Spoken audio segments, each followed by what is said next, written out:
Something unthinkable is about to happen, and the warning signs are already here.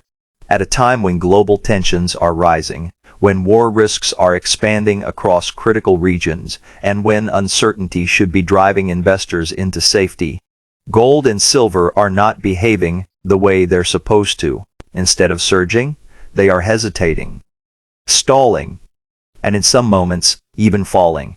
And that is not normal, because for decades, the rule has been clear: when fear rises, gold and silver follow. They are the ultimate insurance assets, designed to protect wealth when the world becomes unstable. But now, that rule is being tested, and when long-standing financial patterns begin to break, it raises a far more serious question. What is really happening beneath the surface? The answer lies at the intersection of war and finance. On one side, geopolitical tensions are intensifying, impacting energy markets, trade routes, and global stability. On the other, central banks are tightening aggressively, draining liquidity from the system and reshaping how capital moves. These forces are not working together. They are colliding. And when they collide, markets don't behave predictably. Instead of flowing into gold and silver, capital is being pulled toward yield. Higher interest rates, a stronger dollar, and tightening financial conditions are creating pressure that even traditional safe havens are struggling to resist. Investors are being forced into difficult decisions, choosing between protection and return. But beneath that surface explanation, something more concerning is emerging. Liquidity is shrinking, leverage is being unwound, and in moments like this, assets are not sold because they are weak. They are sold because cash becomes critical. Margin calls, portfolio stress, and risk reduction can trigger cascading effects across markets. Even gold and silver are not immune. This is where the signal becomes clear. If gold and silver are not rising during a time of rising global risk, it may not be a sign of stability. It may be a sign of stress, a system under pressure, a shift in how money flows, a moment where the rules investors have relied on for decades are beginning to change. And if that is true, then what comes next may not be a gradual adjustment, but a sudden move. One that catches most people completely off guard. If you want to understand what this could mean for your money, for global markets, and for the future of the financial system, subscribe now, because what's coming next may redefine everything. To understand why gold and silver are approaching such a critical moment, it's important to look at how the system has evolved over time. For years, global markets were supported by easy money, low interest rates, abundant liquidity, and central bank interventions that kept financial conditions loose. In that environment, precious metals thrived as a hedge against currency debasement and long-term inflation risks, but that era has now ended. Central banks, led by the Federal Reserve, have shifted aggressively toward tightening, raising rates and reducing liquidity at a pace not seen in decades. This has fundamentally altered the landscape. Suddenly, holding cash and yield-bearing assets offers real returns, creating direct competition for gold and silver. At the same time, the US dollar has strengthened, adding further pressure by making metals more expensive globally. Layered on top of this is the rise in geopolitical tension. Conflicts that would normally drive metals higher, but instead of reinforcing demand, these tensions are colliding with tightening liquidity conditions. Large institutions facing volatility across multiple markets are being forced to rebalance, often selling metals to cover losses or meet liquidity needs elsewhere. This creates a powerful feedback loop. As prices stall or decline, leveraged positions begin to unwind, triggering further selling. Algorithmic trading systems amplify the move, reacting to momentum rather than fundamentals. What emerges is not a simple market reaction, but a convergence. Years of easy money reversing at the same time that global instability is increasing. And it is this convergence that is pushing gold and silver toward a breaking point, where something that should not happen suddenly does. The way this unfolds in real time is both fast and deceptive. It often begins with a shift in expectations. Central banks signaling higher rates for longer, pulling liquidity out of the system and strengthening the dollar almost immediately. At the same time, geopolitical tensions escalate, creating the kind of uncertainty that would normally send gold and silver sharply higher. But instead of rising, both metals come under pressure as large institutional players begin adjusting positions across their portfolios. They are not just reacting to metals, they are responding to stress everywhere. Funds exposed to equities, bonds, and energy markets start reducing risk. To raise cash quickly, they sell what they can, including gold and silver. From the outside, it looks like weakness in the metals themselves. But in reality it is a reflection of something deeper, a system under strain where liquidity becomes more valuable than protection. As selling begins, key technical levels break, stop-loss orders are triggered. Algorithmic trading systems detect downward momentum and accelerate the move. What started as a controlled adjustment quickly becomes a cascade. Each wave of selling feeds the next, pushing prices lower than fundamentals alone would justify. At the same time, leveraged positions begin to unwind. Margin calls force traders to liquidate, adding even more pressure.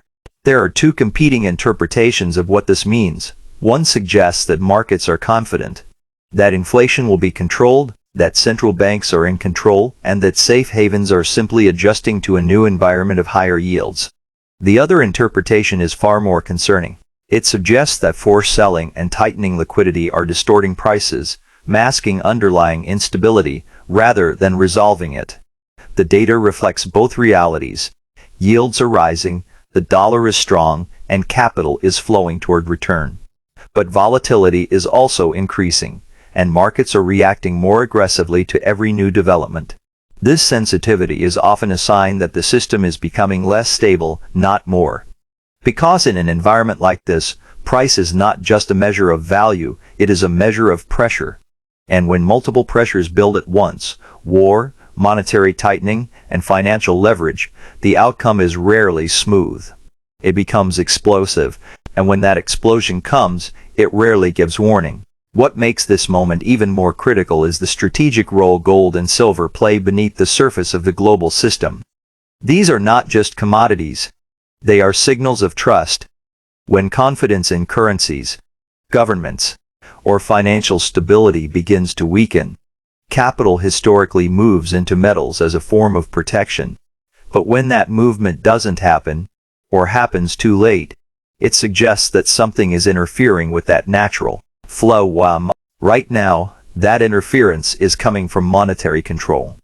Central banks, especially in major economies, are tightening conditions so aggressively that they are overriding traditional safe haven behavior.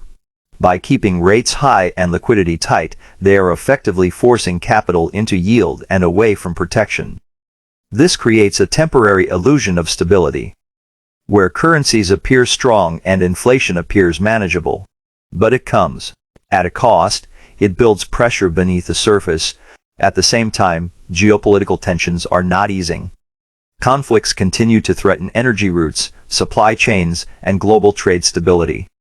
In past cycles, this would have been enough to send gold and silver sharply higher, but today, those signals are being suppressed by financial forces that are stronger in the short term.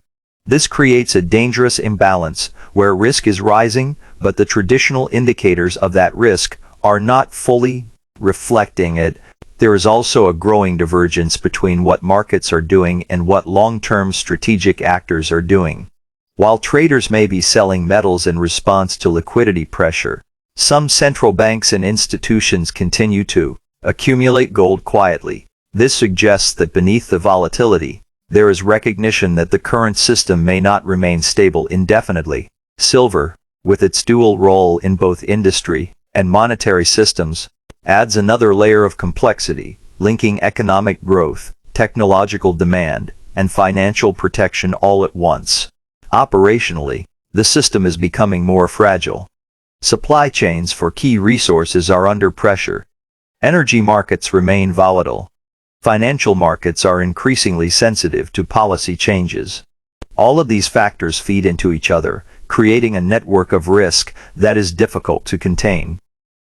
And this is where the unthinkable begins to take shape, not as a single event, but as a shift, a moment where the forces that have held the system together start pulling in different directions. When that happens, markets don't adjust slowly, they snap. According to leading analysts and financial institutions, what we are witnessing is not just volatility. It is the early stage of a potential reordering of how markets respond to crisis. Intelligence-style assessments increasingly focus on liquidity as the core driver. When liquidity is abundant, markets can absorb shocks, but when liquidity is withdrawn, as it is now, every shock becomes amplified. This is why gold and silver, instead of rising smoothly, are behaving erratically. They are being caught in the crosscurrents of tightening policy and rising global risk. Experts point out that central banks are walking a narrow path. On one side is inflation, which must be controlled to maintain credibility. On the other is financial stability, which depends on sufficient liquidity and confidence in markets.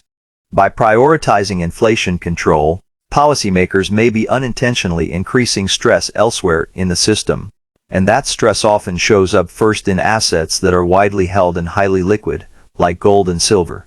There is also growing concern about the role of leverage. Over the past decade, low interest rates encouraged massive borrowing across financial markets. As rates rise, that leverage becomes more difficult to sustain. Positions must be reduced, and assets must be sold. This process does not happen evenly, it happens in waves, and each wave can create sharp, unexpected price movements that appear disconnected from underlying fundamentals.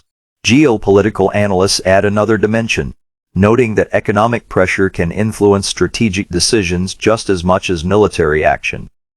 When financial systems tighten, governments and institutions must adjust priorities. Spending shifts, alliances evolve, resource strategies change. In this way, financial stress becomes a factor in geopolitical outcomes, linking markets and conflict more closely than ever before. At the same time, experts caution that the system remains highly sensitive to change. A shift in central bank policy, a sudden escalation in conflict, or a disruption in key supply chains could rapidly alter market dynamics. What appears stable one moment can become volatile the next. This is why the current behavior of gold and silver matters so much. It is not just about price, it is about what price is revealing. A system under strain, liquidity under pressure, and a balance that may not hold indefinitely. But there is another interpretation that cannot be ignored. Some analysts argue that what appears to be a breakdown is actually a temporary distortion, an unusual alignment of forces that is masking, rather than eliminating, the traditional role of gold and silver. From this perspective, the metals have not lost their function as safe havens. They are simply being suppressed by short-term monetary conditions that will not last forever. The argument centers on timing. As long as interest rates remain elevated and the dollar stays strong, capital will continue to favor yield over protection. But this environment is not permanent. Economic cycles shift, growth slows, financial stress builds, and eventually, central banks are forced to respond, either by pausing, tightening, or reversing course entirely. When that shift happens, the flow of capital can change quickly and decisively. There is also evidence that long-term strategic players are behaving differently from short-term market participants. While traders react to price movements and policy signals, some central banks continue to accumulate gold quietly. This suggests a level of caution beneath the surface, a recognition that current conditions may not be sustainable. Silver, with its industrial importance, adds another dimension, as future demand tied to technology and energy transition remains a powerful underlying factor. Diplomatic observers note that while global tensions are rising, they have not yet reached a point of full-scale financial panic. Markets are still functioning, trade continues, and major powers are managing escalation carefully in such an environment. The urgency that typically drives metals sharply higher may not fully materialize, at least not immediately. From this viewpoint, what we are seeing is not the failure of gold and silver, but a delay in their response. A period where financial pressure is temporarily outweighing geopolitical risk. But if that balance shifts, even slightly, the reaction could be significant. Because historically, when metals move after being suppressed, they do not move slowly. They move all at once. And if that moment comes while the system is already under pressure, the impact could be far greater than most are prepared for.